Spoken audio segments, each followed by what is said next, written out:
But first, let's just see how these limitations apply to strength. So we've just talked about the limitations of muscle growth, but let's pay a bit of attention now to any limitations to do with strength, which is more neurological rather than size of a muscle. The ceiling applies to both strength and hypertrophy, but it's just in different ways.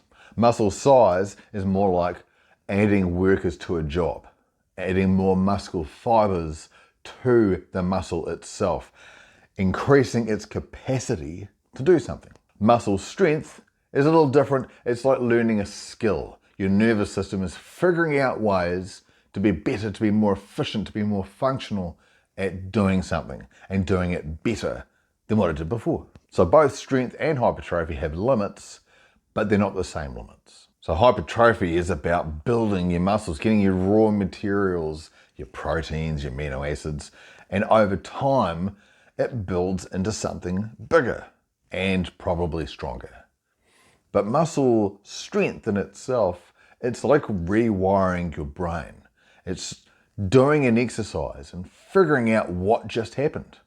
And then as a result of that, your brain will get better at doing it next time. And you're likely to see short-term strength gains, which is music to a lot of people's ears.